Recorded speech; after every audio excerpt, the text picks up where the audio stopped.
Hi, I'm Judd Stover. I'm privileged to be the pastor of the Sutherland and Larrabee United Methodist Churches. You can visit us online at www.slparish.com. In the last few days I got to visit with a gentleman, 96 years old military man, very proud of that.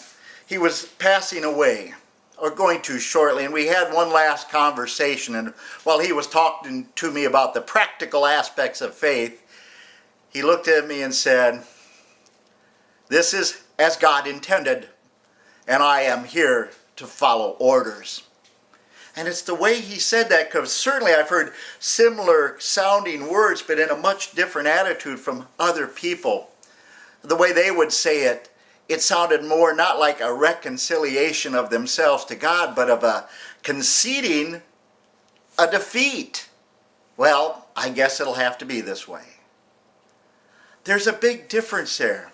And at that point, when they're on their deathbed, well, there really aren't that many deathbed conversions. A person will do at that point of such a critical moment in their life, they're going to follow pretty much what they practiced doing all their lives. And if they always thought at the end they could deal away somehow, well, it just won't work. There's no dealing with God. You give yourself to God or you don't. And this man, 96 years old, a mind sharper than mine will ever be, even at his age, he had it right. He said that more, not with any remorse or regrets, but he said it as if a prayer to start the mission.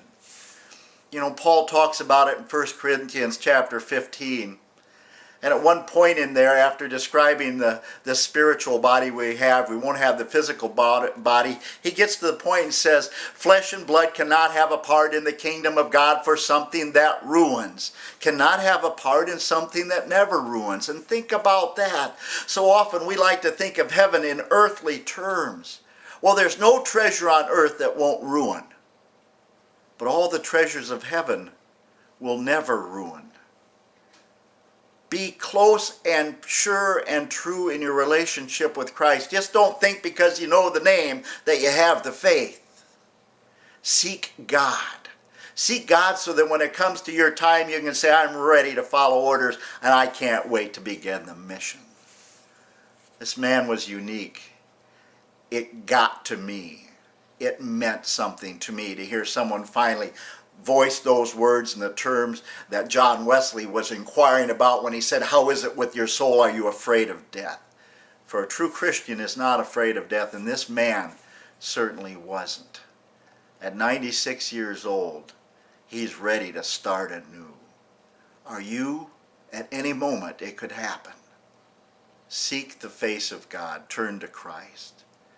And hallelujah, everything you get there is worth so much more than anything you have here. Grace and peace. Shalom.